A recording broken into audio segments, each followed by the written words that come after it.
Story zone, তোমার অনুভূতিদের খুঁজে নাও এখানেই। গোলাপ ফুল আনেননি? রুদ্র স্মিত হাসে, না জানিয়ে সুহাসিনীকে বাইকে উঠতে বলে। সুহাসিনী কিছুটা মন খারাপ নিয়ে বাইকে ওঠে। রুদ্র বাইক চালিয়ে যখন বাড়ির উল্টো রাস্তায় যাচ্ছিল তখন সুহাসিনী জিজ্ঞেস করে, কোথায় যাচ্ছেন? বাড়ির রাস্তা তো ওটা। চুপ হয়ে বসে থাকো, আমরা একটা জায়গায় যাচ্ছি। কোন জায়গা? আহা চুপ থাকো তো, গেলেই দেখতে পাবে। সুহাসিনী আর একটু শব্দও করেনি, চুপচাপ বাইকে বসেছিল। মিনিট 30-এর মধ্যে একটা গ্রাম্য পরিবেশে নিয়ে হাজির হয় রুদ্র। চারিদিকে বর্ষার পানি থই থই করছে, আর পানির মাঝখান দিয়ে বেঁকে গেছে আঁকা বাঁকা মিঠো পথ। পানিতে কি সুন্দর পদ্ম ফুল ফুটে আছে। সুহাসিনীর ইচ্ছে করছে টুকুস করে কয়েকটা পদ্ম ফুল নিয়ে আসতে।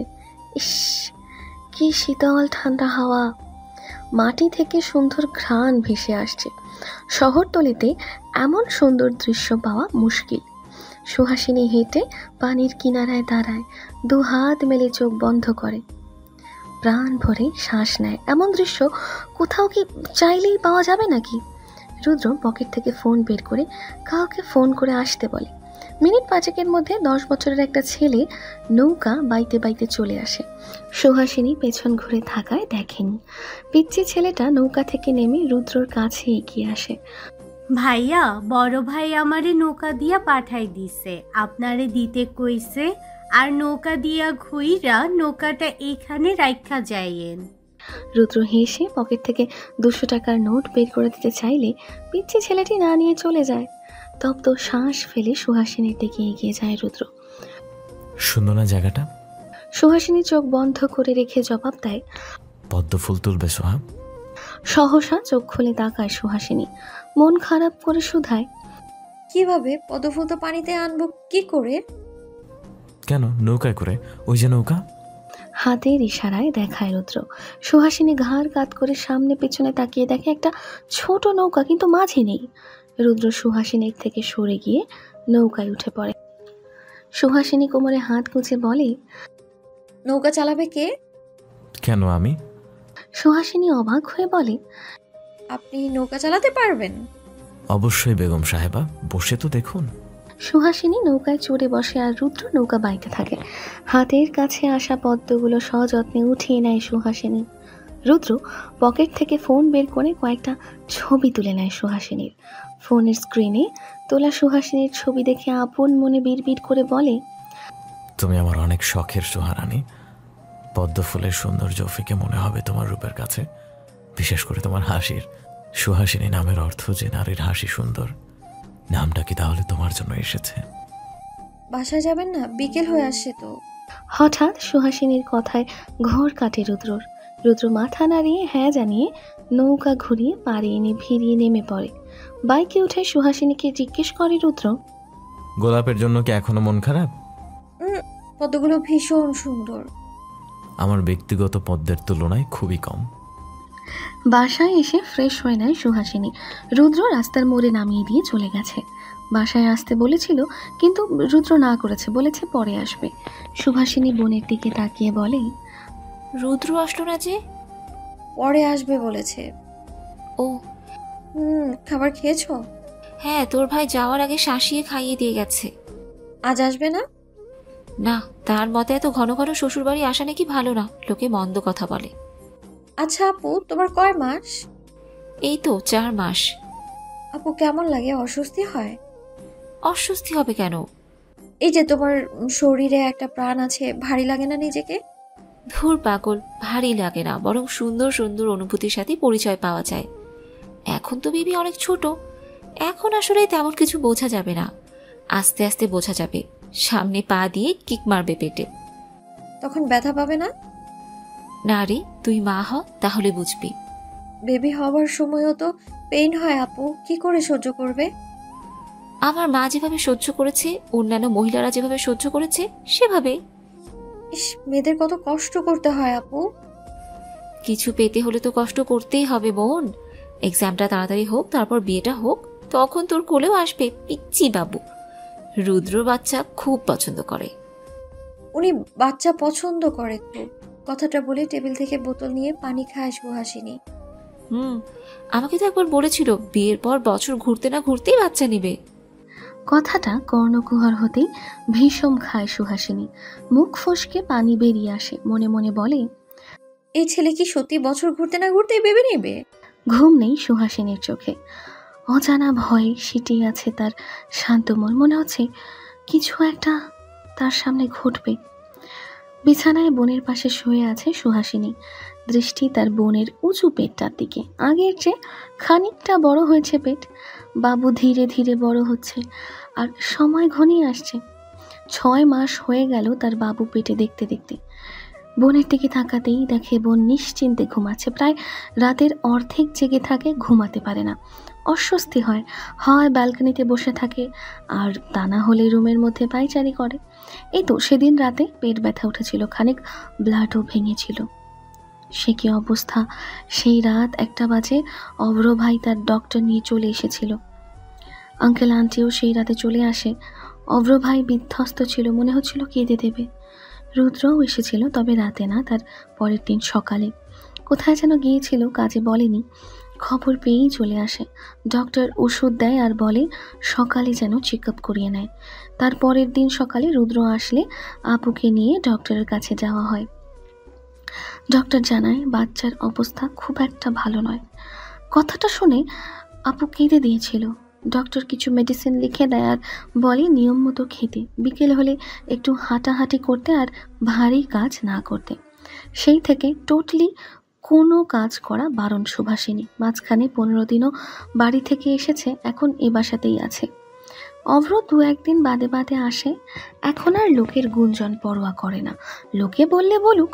হঠাৎ মৃদু চিৎকারে সুহাসিনীর ভাবনায় বিচ্ছেদ ঘটে। সুহাসিনী বোনের দিকে ফের তাকিয়ে দেখে পেটে হাত দিয়ে চোখ মুখ খিঁচে আছে। সুহাসিনী তড়িঘড়ি করে বিছানা থেকে উঠে বসে। বোনের হাত ধরে বিচলিত হয়ে বলে, আপু কি হয়েছে? আবারও পেটে ব্যথা করছে নাকি? আম্মুকে ডাকবো? সুহাসিনী হাতের ইশারায় না করে। সুহাসিনীর হাত টেনে নিজের পেটের উপর নিয়ে বলে, কিছু টের পাচ্ছিস? সুহাসিনী উৎকণ্ঠা নিয়ে বলে, বেবি কিক মারছে? হুম। ব্যথা পাচ্ছ? সুহাসিনী হাত পেট থেকে সরিয়ে কান পেতে দেয়। এই যে মাম্মাম বা বাবাই যেই থাকো না কেন, মাকে কষ্ট দেবে না একদম। তোমার মিমি কিন্তু তার বোনের কষ্ট সহ্য করতে পারে না। চুপচাপ শান্ত থাকবে কিন্তু, ওকে? সুহাসিনী হেসে ওঠে। সুহাসিনীর মাথায় হাত রেখে বলে, খানিকটা, বেশি না। পাগলি একটা, ঘুমোসনি এখনো কেন? ঘুম পাচ্ছে না আপু, কেন যেন অনেক ভয় হচ্ছে। বারবার মনে হচ্ছে সামনে ঘোর বিপদ আসবে। মনের ভ্রম এটা, কিচ্ছু হবে না, ঘুমিয়ে পড়। পরশু কিন্তু এইচএসসি এক্সাম। সুহাসিনী মাথা নাড়িয়ে সায় জানায়, ঘুমানোর চেষ্টা করে।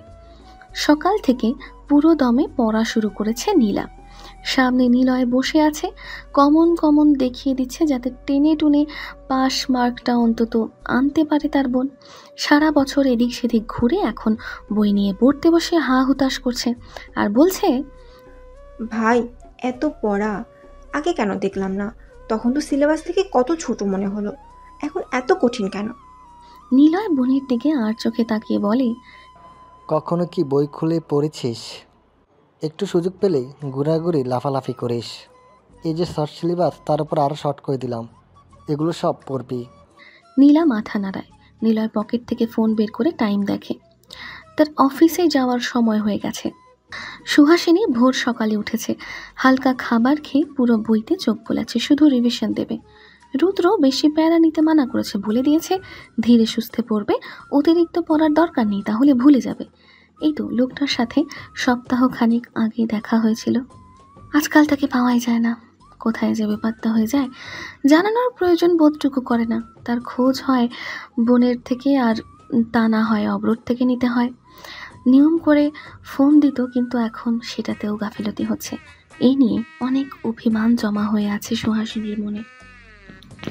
লোকটা আসুক, কথাই বলবে না, এসব ভাবতেই হঠাৎ ফোনের টুংটাং নোটিফিকেশনের শব্দে ভাবনায় বিচ্ছেদ ঘটে। বই সামনে থাকলেও মন পড়ে আছে রুদ্রতে। ফোনটা হাতে তুলে নিয়ে দেখে রুদ্র মেসেজ। বিষণ্ণতার মধ্যেও এক চিলতে হাসি ফুটে ওঠে। ঠিক মতো খাওয়া দাওয়া করবা, টাইম মতো ঘুমাবা, আর সময় মতো পড়ে পরীক্ষা দিতে যাবা। আমি পারলে কাল তোমায় এক্সাম সেন্টারে নিয়ে আসবো। কিন্তু কথা দিতে পারছি না। এই ছিল কয়েক কোটি বাক্য। সুহাসিনী তপ্ত শ্বাস ফেলল, বই বন্ধ করে ছাদে চলে আসলো। রুদ্রকে তার মেসেজের প্রত্যুত্তরে কিছু লিখল না, জানে মেসেজটা রুদ্র অবধি পৌঁছাবে না। ফোন বন্ধ। মেসেজ দেওয়ার পরই লোকটার ফোন বন্ধ হয়ে যায়। খোলা ছাদের নিচে দাঁড়িয়ে নিজের জীবনের হিসেব মেলাতে ব্যস্ত সুহাসিনী। সে আগে কি ছিল আর সে এখন কি হয়ে গেছে।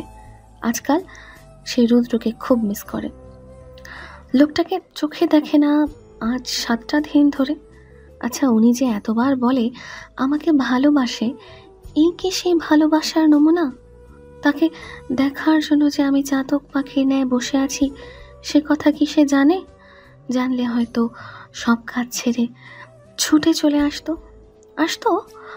তার সুহাসিনীর মনের ব্যাকুলতা কি তার অবধি পৌঁছচ্ছে না?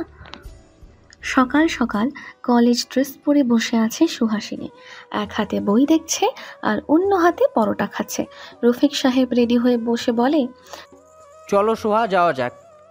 সুহাসিনী পরোটাটা খেয়ে বইয়া আর একবার চোখ বলিয়ে তার বাবার সাথে বেরিয়ে আসে। বাড়ির মেইন গেটে আসতেই দেখে রুদ্র বাইক নিয়ে আসছে। বাইকটা নিয়ে সুহাসিনীদের সামনে দাঁড় করায় রুদ্র। রফিক সাহেবের দিকে তাকিয়ে বলে, আঙ্কেল, আপনাকে যেতে হবে না, আমি নিয়ে যাচ্ছি সুহাসিনীকে। রফিক সাহেব জানিয়ে চলে আসে। আর অফিসে তার অনেক চাপ। রুদ্র যেহেতু আছে তাহলে আর ভয় কিসের? তিনি সোজা অফিসের দিকে চলে যায়। সুহাসিনী ফাইল হাতে নিয়ে রুদ্রকে পর্যবেক্ষণ করছে। লোকটাকে চেনা যাচ্ছে না। বুকটা মোচড় দিয়ে উঠল সুহাসিনীর। আগের থেকে চোখ মুখ শুকিয়ে গেছে, দাড়িগুলো বড় বড় হয়ে গেছে। সুহাসিনী রুদ্রর সোজাসুজি দাঁড়িয়ে বলে, আপনার এমন অবস্থা কেন? রুদ্র সুহাসিনীর কথাকে পাত্তা না দিয়ে বলে, বাইকে উঠো, দেরি হয়ে যাচ্ছে। অভিমান হয় সুহাসিনীর। বলেছিল কথা বলবে না, কিন্তু বলেছে। এখন আবার কথার উত্তরও দিচ্ছে না। কিছুটা অভিমান নিয়েই বলল, আপনার যখন দেরি হচ্ছে তাহলে এসেছেন কেন? না আসলেই পারতেন, বাবা তো নিয়েই যাচ্ছিল। দেরি আমার হচ্ছে না সোহা, দেরি হচ্ছে তোমার। এক্সামের আধ ঘন্টা আগে সেন্টারে উপস্থিত থাকতে হবে, মাথায় আছে সে কথা? সুহাসিনী হাত ঘড়িটার দিকে তাকিয়ে দেখে সত্যিই দেরি হচ্ছে। সেন্টারটা এখান থেকে কিছুটা দূরে। সুহাসিনী কথা না বাড়িয়ে বাইকে উঠে পড়ে। ঘন্টা খানিকের মধ্যে সেন্টারের সামনে এসে বাইক দাঁড় করায় রুদ্র। সুহাসিনী বাইক থেকে নেমে চলে যেতে নিলে রুদ্র হাত টেনে দাঁড় করায়। সুহাসিনী চোখের ইশারায় জিজ্ঞেস করে, কি? সুহাসিনী হাত ছেড়ে রুদ্র দুগালে হাত রেখে বলে, ধীরে সুস্থে মাথা ঠান্ডা রেখে এক্সাম দেবা। আর কথায় কথায় এত অভিমান করো কেন? আগে তো করতে না। সুহাসিনী গাল থেকে রুদ্রর হাত সরিয়ে দিয়ে বলে, দেরি হচ্ছে আমার, আসি। কথাটা বলেই সুহাসিনী চলে যায়। রুদ্র তপ্ত শ্বাস ফেলে। সেই ভোরে রওনা হয়েছে না খেয়েই রুদ্র, শুধু সুহা রানীকে একটু চোখের দেখা দেখবে বলে। সামনে ইলেকশনের সব ভার দিয়েছে রুদ্রর চাচা রুদ্রর উপর। প্রিয় চাচা, তার উপর চাচার অগাধ ভরসা রুদ্রর উপর। চাচার কোনো ছেলে নেই, নিজের ছেলের মতোই ভালোবাসে রুদ্রকে। এই কয়েকটা দিন সব দিক সামলাতে সামলাতে তার সুহা রানীকেই সময় দিতে পারছে না। তার চাচার শত্রুর অভাব নেই, বিপক্ষের দল উঠে পড়ে লেগেছে চাচা লিটনকে ইলেকশন থেকে সরানোর জন্য। এর মধ্যে হঠাৎ ফোনের শব্দে ধ্যান ভাঙে রুদ্রর। পকেট থেকে ফোন বের করে দেখে তার চাচার সহযোগী পাবেল ফোন করেছে। হঠাৎ পাবেলের ফোন দেখে ভ্রুকুটি করে রুদ্র। ফোন রিসিভ করতেই ওপাশ থেকে পাবেল বলে ওঠে, রুদ্র, শামসুল আলমের দলের লোক আমাদের দলের ছেলেদের কয়েকজনকে মেরে রাস্তায় ফেলে রেখে গেছে। হ্যালো ডিয়ার লিসেনার্স, আপনারা শুনছেন স্টোরিজ অন প্রেজেন্স ধারাবাহিক পর্ব গল্প। আমাদের সামগ্রিক প্রচেষ্টাকে উৎসাহিত করতে লাইক অ্যান্ড কমেন্ট করতে ভুলবেন না। Thank you. সহসা রুদ্রর চোয়াল রাগে শক্ত হয়ে আসে। কাল শামসুলের এক চেলাকে রুদ্র পিটিয়েছে, এলাকায় এসে ঝামেলা করেছিল বলে, আর আজ তাদের লোককে পিটিয়েছে। রুদ্র ফোনটা রেখে বাইক নিয়ে চলে যায় চাচার বাড়ি। প্রায় 3 ঘন্টা এক্সাম শেষে পরীক্ষার হল থেকে বেরিয়ে আশেপাশেটায় তাকিয়ে দেখে রুদ্রর কোনো অস্তিত্ব নেই। রাগ হয় সুহাসিনীর। বদ লোক একা রেখে আবার চলে গেছে, আসার কি দরকার ছিল? সুহাসিনী খানিকটা এগিয়ে আসতেই দেখে এক ছেলেকে তার দিকে তাকিয়ে আছে। ছেলেটা সুহাসিনীর দিকে এগিয়ে আসে। সুহাসিনী পাশ কাটিয়ে যেতে নিলে ছেলেটি পথ আটকিয়ে বলে, আপু, গাড়িতে গিয়ে উঠুন, রুদ্র ভাই আপনাকে বাসার সামনে পৌঁছে দিতে বলেছে। উনি নেই? না, ভাইয়া কাজে আটকে আছে, তাই আমাকে পাঠিয়ে দিয়েছে আপনাকে সহি সালামত বাসায় পৌঁছে দিতে। ওহ বলে সুহাসিনী গাড়িতে উঠে বসে। মাহতাব সুহাসিনীর যাওয়ার দিকে তাকিয়ে হেসে নিজেও ড্রাইভিং সিটে বসে পড়ে। এদিকে পাবেল এসে সুহাসিনীকে খুঁজছে, কিন্তু বাসায় পাচ্ছে না। রুদ্র পাঠিয়েছিল সুহাসিনীকে বাসায় পৌঁছে দেওয়ার জন্য, কিন্তু কোথাও নেই সুহাসিনী। পাবেল রুদ্রকে ফোন দেয়। রুদ্র ফোন রিসিভ করে কানে নিতেই পাবেল বলে, রুদ্র, সুহাসিনী তো নেই কোথাও। সহসা রুদ্রর মন অজানা ভয়ে ধক করে ওঠে। অস্থির হয়ে বলে, ভালো করে খুঁজে দেখেছিস পাবেল? হ্যাঁ, কোথাও নেই সুহাসিনী। রুদ্র ফোন কেটে সুহাসিনীর বাড়ি ফোন দেয়। সুহাসিনী সোফায় বসে আচার খাচ্ছিল। রুদ্র ফোন পেয়ে আচারের বাটি রেখে ফোন রিসিভ করতেই ওপাশ থেকে রুদ্র গড়গড়িয়ে বলে, ভাবি, সুহাসিনী কি বাসায় এসে পৌঁছেছে? হ্যাঁ, কেবলই তো আসলো। তুমি নাকি কাউকে পাঠিয়েছিলে, সে এসে সুহাসিনীকে পৌঁছে দিয়ে গেছে। এই তো আমার সামনেই বসে আছে সে। রুদ্র ও বলে ফোন কাটতে যেতে পরক্ষণে মনে পড়ে পাবেল তো সেন্টারের সামনে। তাহলে সুহাসিনীকে কে পৌঁছে দিয়ে গেল? ভাবি ফোনটা দিন তো তাকে। সুভাষিনী ফোনটা মাহতাবের কাছে দেয়। মাহতাব ফোনটা নিয়ে সোফা থেকে উঠে সুভাষিনীর থেকে কিছুটা দূরে গিয়ে ফোন কানে নিয়ে ফিসফিস করে বলে, আই এম ব্যাক রুদ্র। তোর হবু শ্বশুর বাড়ি এসে জল মিষ্টি খেয়ে গেলাম। যাই বলিস, তোর জান পাখিটা কিন্তু হেব্বি। নজর পড়ে গেছে, সামলাবে কি করে এত কিছু? রুদ্র চিৎকার করে ওঠে। বুঝতে বাকি নেই কে এই লোক। তোর কলিজার টাইম না বাইর করতে আমার 1 সেকেন্ডও সময় লাগবে না মাহতাব। ভালোই ভালোই বলছি, তোর সাথে শত্রুতা বাইরে, সেটাকে বাইরে থাকতে দে। কে বাত হ্যাঁ, গলার স্বর শুনেই চিনে ফেললি কে আমি। এনিওয়ে, তুই আমার কিচ্ছু করতে পারবি না। কথাটা বলেই মাহতাব ফোনটা কেটে দেয়। সুভাষিনীর হাতে ধরিয়ে দিয়ে হেসে বলে, আজ আসি আপু, রুদ্র ভাই যেতে বলেছে। রুদ্র সামনে থাকা টেবিলটায় সজোরে লাথি মারে। এত চিন্তার মাঝে আবার নতুন চিন্তার সূচনা। সুহাসিনী অব্দিও পৌঁছে গেছে। রুদ্র ফোনটা বের করে আবার পাবেলকে ফোন দেয়। পাবেল, চলে আয়, সুহাসিনী বাসায় পৌঁছে গেছে। তোর সাথে জরুরি কথা আছে আমার, খুব আর্জেন্ট। ফোন রেখে গাড়ি নিয়ে চলে যায়। চেয়ারে পায়ের উপর পা তুলে বসে আছে রুদ্র। তার সামনেই রাগী দৃষ্টি নিয়ে বসে আছে শামসুল আলম। পাবেল হন্তদন্ত হয়ে ভেতরে ঢুকে। রুদ্র সেদিকে একবার তাকিয়ে ফের শামসুল আলমের দিকে তাকিয়ে হুঙ্কার দিয়ে বলে, আপনার ছেলের কলিজাটা বোধহয় বড় হয়ে গেছে, তাই না আলম সাহেব? কলিজাটা টেনে কুত্তারে খাওয়াবো। ফের যদি আপনার ছেলে বাড়াবাড়ি করছে তো ঘরে কিন্তু আপনারও মেয়ে আছে, হ্যাঁ, ভুলে গেছেন? শামসুল আলম চেয়ার ছেড়ে উঠে দাঁড়ায়। রাগে শরীর কাঁপছে তার। তোমার তো সাহস কম নয়, আমার সামনে আমার ছেলের কলিজা টেনে কুত্তাকে খাওয়াতে চাও, আবার হুমকিও দিচ্ছ আমার বাসায় এসে আমার মেয়েকে নিয়ে। হুমকি দেয়নি আলম সাহেব, জাস্ট বলে রাখলাম আপনার ছেলেকে সামলান। আমার সুহার দিকে যদি হাত বাড়ায় তাহলে আমার থেকে খারাপ আর কেউ হবে না। মানে? আরে মানে সিম্পল, আপনার সে অপকর্ম করা ছেলে দেশে ফিরেছে আমার সাথে লড়বে বলে। সেই অপদার্থকে বলে দিয়েন গতবার প্রাণ ভিক্ষা দিয়েছি বলে যে এবারও দিব, সেই আশা যেন মাথা থেকে ছেড়ে ফেলে।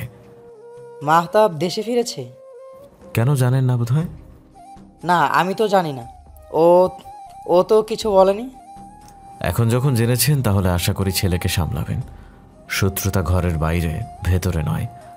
আপনারা যদি আমার পরিবারকে টানেন তাহলে আমারও খুব বেশি সময় লাগবে না আপনার পরিবারকে টানতে। তাহলে তোমার চাচাকে বলো রাজনীতি থেকে সরে দাঁড়াতে। এতদিন যেমন ব্যবসা করছিল সেটাতে মনোযোগ দিতে বলো। এমন আশা মাথা থেকে ছেড়ে ফেলে দিন আলম সাহেব। এমন কস্মিন কালেও হবার কথা নয়। আপনার ছল চাতুরির দিন এবার শেষ।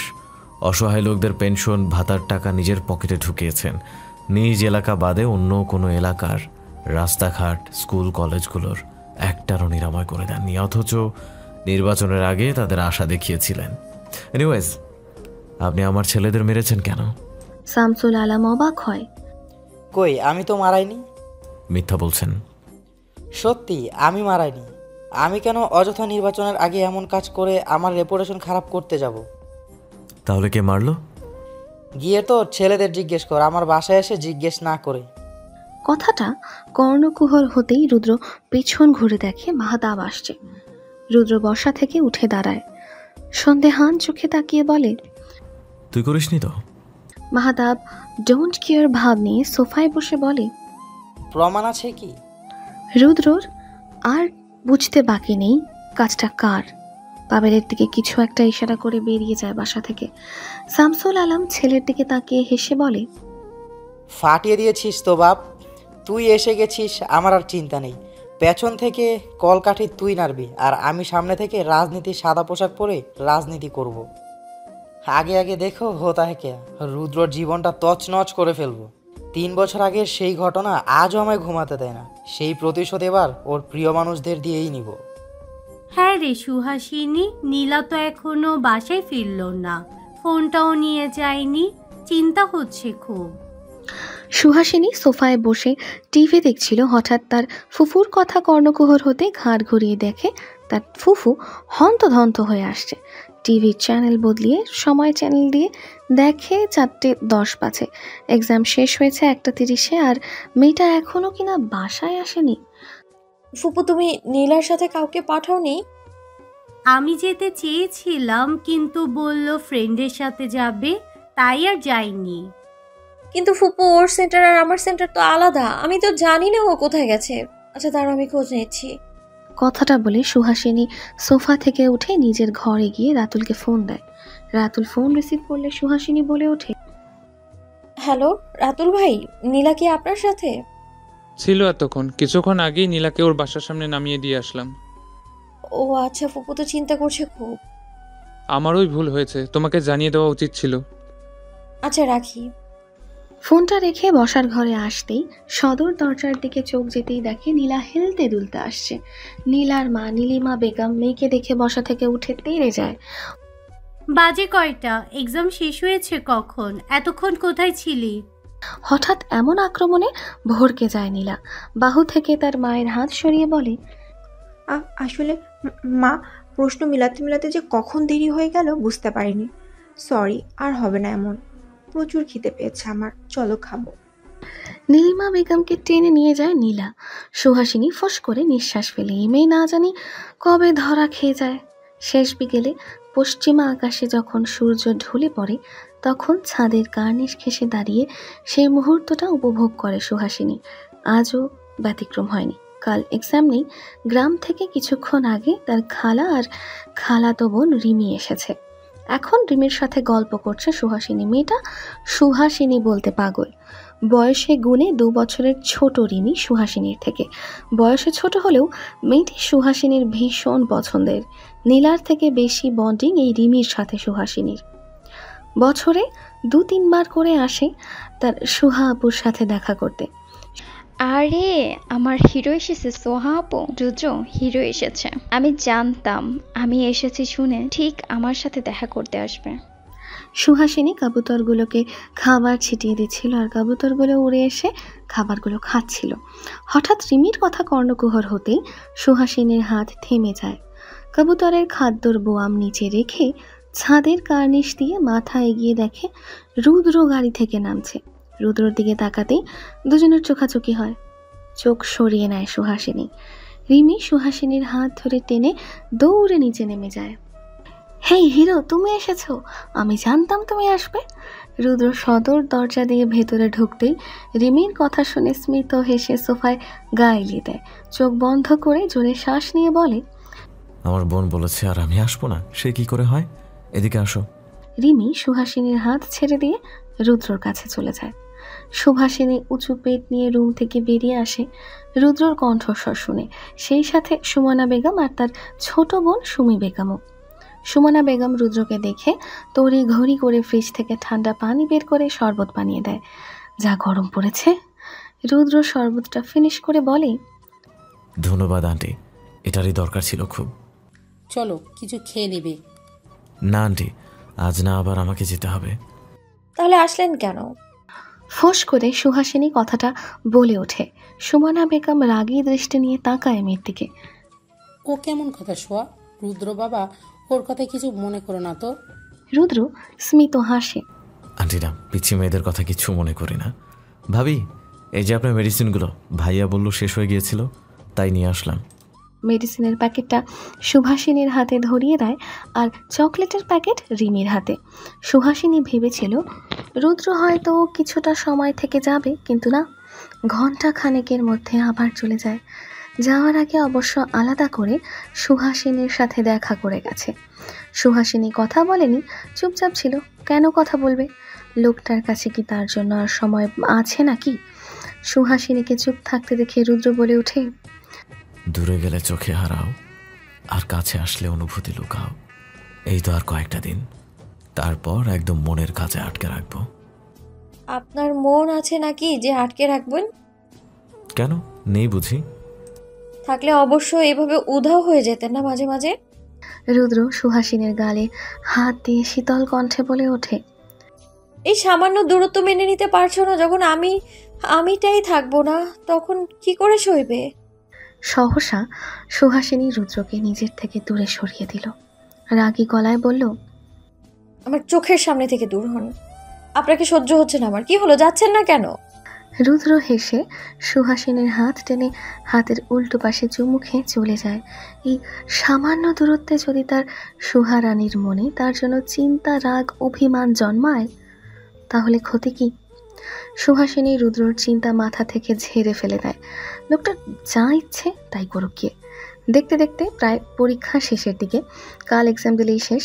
রাতের দিকে অভ্র এসেছে। সুমনা বেগম সুহাসিনী গল্প করছে।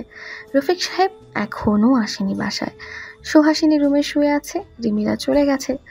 অন্যান্য দিনের তুলনায় আজ কেন যেন মন খারাপ, তার অস্থির লাগছে। হাঁসফাঁস করতে লাগলো। রাত যেন যেতেই যাচ্ছে না। কাল এক্সাম দিলেই তো প্যারা শেষ, কোথায় খুশি হবে তা না কেমন ভয় লাগছে। এপাশ ওপাশ করতে লাগলো সুহাসিনী, তবুও ঘুমেরা তার চোখে ধরা দিচ্ছে না। উপায়ান্তর না পেয়ে বিছানা থেকে নেমে বসার ঘরে গেল। অভ্র ও তার মা বোনের সাথে কিছুক্ষণ গল্পগুজব করে 12টার দিকে আর ঘুমে চোখ খোলা রাখতে পারে না। আস্তে ধীরে ঘরে এসে তখন ঘুমিয়ে পড়ে। আজ আর তার মায়ের সাথে যাবে না সুহাসিনী। সেন্টারে আজ সে একাই ফ্রেন্ডের সাথে যাবে। যেই ভাবা সেই কাজ। তার মাকে হজবরলা বুঝিয়ে ম্যানেজ করলো বিষয়টা। সুমনা বেগম মেয়েকে নিজের হাতে ভাত খাইয়ে দিলেন। কপালে চুম্বন এঁকে দিয়ে বললেন, তাড়াতাড়ি ফিরে আসবি, বেশি দেরি করলে তোর আব্বু শুনলে কিন্তু রাগ করবে। সুহাসিনী মাকে জড়িয়ে ধরে চুমু খেয়ে বলে, চিন্তা করো না মা, আমি তাড়াতাড়ি ফিরবো।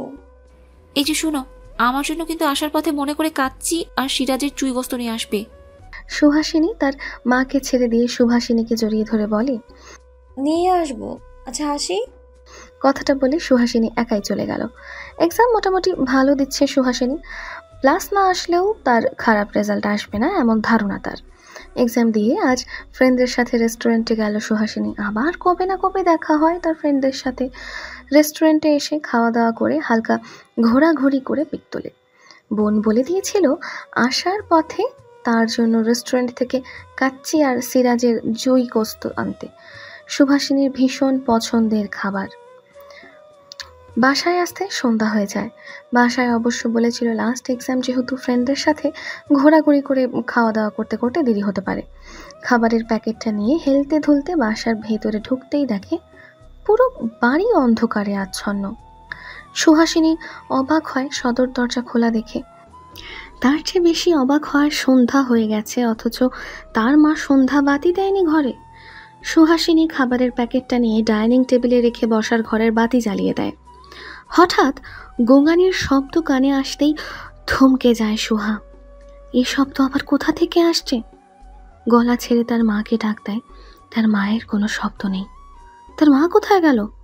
তার বোনকেও ডাক দেয় অথচ বোন উত্তর নিচ্ছে না ডাকের। সুহাসিনীর মন ভয়ে কেঁপে ওঠে। দৌড়ে তার মায়ের রুমে যায়। রুমের ভেতর ঢুকে দেখে তার মা বিছানায় কাঁথা মুড়ি দিয়ে শুয়ে আছে।